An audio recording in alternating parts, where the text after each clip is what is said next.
आज हम बात करेंगे कनाडा में कौन से कॉलेजेस हैं जिनको पोस्ट ग्रेजुएट वर्क परमिट नहीं मिलेगा, ये कब से नहीं मिलेगा और ये इसके पीछे रीजन क्या है, क्यों नहीं मिलेगा, ये गवर्नमेंट ने स्टेप्स क्यों लिए और अब स्टूडेंट्स के पास क्या रेमेडीज है। मैं सारी आपको सोल्यूशन भी इस वीडियो में दूंगा।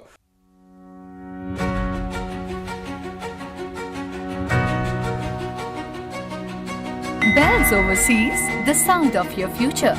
हेलो एवरीवन, मैं कपिल भाटिया बेल्स ओवरसीज से। बेल्स ओवरसीज से आप हमारे हेल्पलाइन नंबर 6292062920 पे कॉल करके कोई भी क्वेरी को रिजॉल्व करवा सकते हैं, यहाँ हमें नीचे कमेंट कर सकते हैं।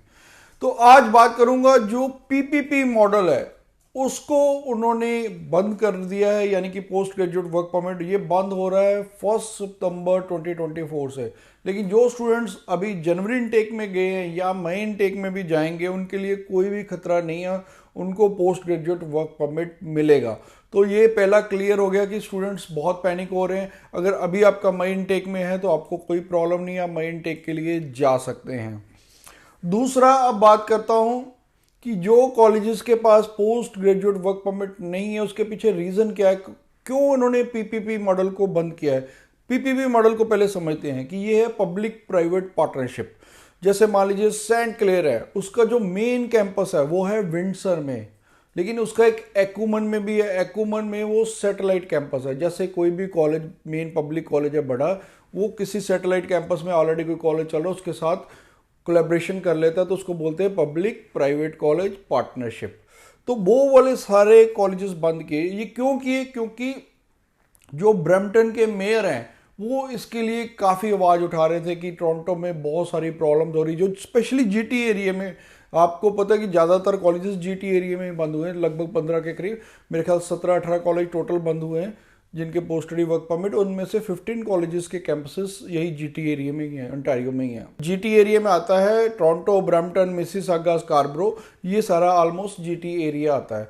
तो इसमें ही ज़्यादातर कैंपसेस है। होता क्या था कि जैसे कॉलेजेस के अलग अलग जगह पे कैंपस है, जैसे फैंशा कॉलेज ये है, उसका मेन जो कैंपस है लंदन में है। एल्गोनक्विन है, उसका मेन कैंपस है जो ऑटवा में है। तो उन्होंने देखा कि जीटी एरिया में जहाँ भी उनके पास था कोई भी प्राइवेट कॉलेज उसके साथ पार्टनरशिप करके, हालांकि प्रोग्राम उनका ही चलता था, लेकिन जब या ब्रैम्पटन के मेयर ने ये मुद्दा उठाया कि यहाँ पर हाउसिंग क्राइसिस है, स्टूडेंट्स को रहने के लिए जगह नहीं मिल रही, जॉब की प्रॉब्लम आ रही है, तब ये ज़्यादा मुद्दा उठाया और उसी के लिए जो immigration minister mister mark Mailer, उन्होंने ये स्टेप्स उठाए हैं। अब मैंने लिस्ट भी दे रहा हूँ क्योंकि स्टूडेंट्स बहुत ज़्यादा पैनिक हुए हैं।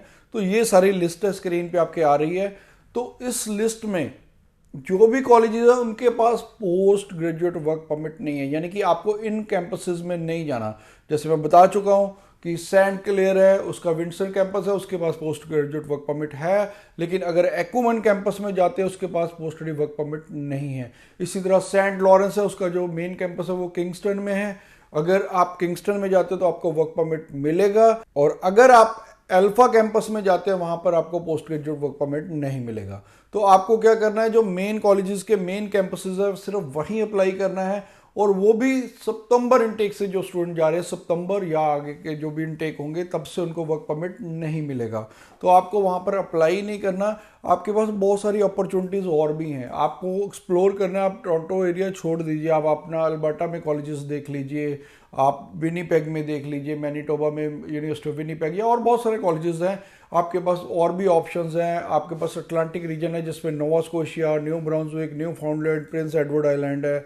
आपके पास सस्केचुअन है, सस्केचुअन में भी यूनिवर्सिटी ऑफ रेजिना है। ऐसे बहुत सारी और ऑप्शंस है। आप एक्सप्लोर कीजिए कि उन्हीं यूनिवर्सिटी या उन्हीं कॉलेजेस में अप्लाई कीजिए जहाँ पर पोस्ट ग्रेजुएट वर्क परमिट मिलेगा। हाँ, स्टूडेंट्स अभी भी कंफ्यूज हैं कि जो प्राइवेट कॉलेजेस है क्या उनको भी वर्क परमिट नहीं मिलेगा। नहीं, अभी तक प्राइवेट कॉलेजेस पे ऐसा कोई भी उन्होंने बैन अभी तक नहीं लगाया है। प्राइवेट कॉलेजेस जैसे कि अलेक्जेंडर कॉलेज है, लेकिन प्राइवेट कॉलेज है, लेकिन उसके पास पोस्ट ग्रेजुएट वर्क परमिट है। अभी तक जो प्राइवेट कॉलेजेस है उनका कोई भी पोस्ट ग्रेजुएट वर्क परमिट बंद नहीं किया है अभी तक। और आने वाले टाइम में हो सकता है कि जो कुछ और प्राइवेट कॉलेजेस हो उन पे गाज गिरे, लेकिन ये वाली न्यूज़ मैंने आपको काफ़ी पहले ही बता दी थी कि प्राइवेट कॉलेजेस के जो ये प्राइवेट कैंपसेस हैं वो बंद करने जा रही है सरकार। तो आने वाले टाइम में अभी कनाडा ने कुछ और भी चेंजेस देखने को मिल सकती है। स्टूडेंट्स फिर भी पॉजिटिव रहे और मेन कैंपसेस में ही अप्लाई करें। Bells Overseas, the sound of your future.